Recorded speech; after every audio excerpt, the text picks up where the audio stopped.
Hi guys, welcome back to our channel. இன்றைக்கி video நம்ம எதை பார்க்க போகிறோம்னு பார்த்தீங்கன்னாக்கா சண்டே லன்ச் மெனு தான் பார்க்க போகிறோம். இன்றைக்கி வந்து என்ன எடுத்துருந்தோம்னு பார்த்தீங்கன்னாக்கா வவ்வால் மீன் தான் எடுத்துகிட்டு இருந்தோம்.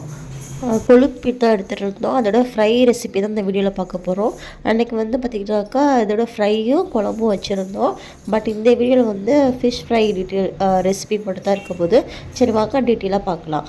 ஃபர்ஸ்ட் வந்து பார்த்திங்கன்னா அதுக்கு மசாலா ரெடி பண்ணுறதுக்கு கொஞ்சமாக பெரிய வெங்காயம், அது கூட வந்து பார்த்திங்கனாக்கா ஒரு சின்ன பூண்டு எடுத்திருக்கேன். அப்புறம் தேங்காய், அது கூட வந்து பார்த்திங்கனாக்கா பெருஞ்சீரகம் எல்லாத்தையும் சேர்த்து வந்து பார்த்திங்கன்னா நம்ம கிரைண்ட் பண்ணி எடுத்துக்கலாம். இது கூட வந்து பார்த்திங்கனாக்கா நம்ம வந்து புளி கொஞ்சமாக ஊற வச்சு தண்ணி இல்லாமல் கெட்டி புளியாக வந்து எடுத்துக்கலாம்.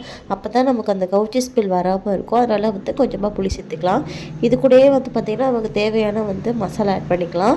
என்னென்னு பார்த்திங்கனாக்கா தேவையான அளவுக்கு உங்கள் காரத்துக்கு ஏற்ற மாதிரி வந்து நீங்கள் வந்து ரெட் சில்லி ஆட் பண்ணிக்கோங்க. நான் வந்து 2 டேபிள் ஸ்பூன் ஆட் பண்ணியிருக்கேன். நம்ம வீட்டு மிளகாத்தூள் தான் கொஞ்சம் ஸ்பைஸியாக இருக்கிறதால நான் 2 டேபிள் ஸ்பூன் ஆட் பண்ணியிருக்கேன்.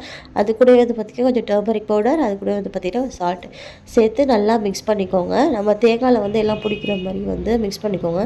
தேங்காய் வந்து பார்த்திங்கன்னாங்க நீங்கள் அரைக்கும்போது ரொம்ப ஃபைனாக அரைக்கக்கூடாது, ரொம்ப குறன்னு அந்த மாதிரியாக அரைக்கக்கூடாது. கொஞ்சம் இதுவாக இருக்கிற மாதிரி பார்த்து அரைச்சிக்கோங்க. ரொம்ப ஃபைனாக இருந்தாலும் நல்லா இருக்காது. அதுக்கேற்ற மாதிரி அப்போ தான் ஃப்ரை பண்ணும்போது நமக்கு அடிக்கக்குள்ளே ஒரு கிரன்ச்சி கிடைக்கும். நெக்ஸ்ட் வந்து நம்ம ரெடி பண்ணி வச்ச மசாலா வந்து பார்த்திங்கனாக்கா நம்ம நல்லா வாஷ் பண்ணி எடுத்த வந்து ஃபிஷ்ஷில் வந்து நம்ம வந்து நல்லா அப்ளை பண்ணி வச்சுக்கலாம்.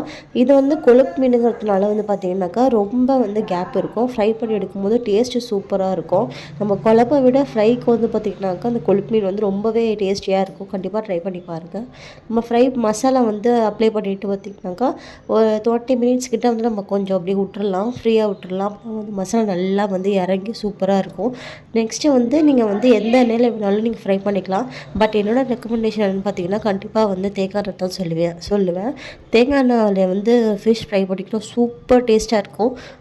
நம்ம வந்து அப்ளை பண்ணி வச்ச மசாலா வந்து பார்த்திங்கனாக்கா தேங்காய் எண்ணெயில் சமைக்கும் போது ரொம்ப டேஸ்ட்டாக இருக்கும். அது கூட வந்து பார்த்திங்கன்னா கருவேப்பிலை சேர்த்து வந்து நீங்கள் வந்து ஃப்ரை பண்ணி எடுத்திங்கன்னா சூப்பராக இருக்கும்.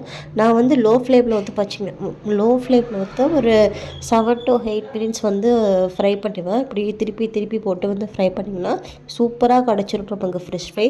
கண்டிப்பாக அந்த மெத்தட் ட்ரை பண்ணி பார்த்துட்டு எப்படி இருந்துச்சுன்னு மறக்காமல் வந்து கமெண்ட் பண்ணுங்கள். இந்த வீடியோ உங்களுக்கு பிடிச்சா மறக்காமல் லைக் அண்ட் சப்ஸ்கிரைப் பண்ணிட்டு நெக்ஸ்ட் வீடியோவில் பார்க்கலாம். பாய்.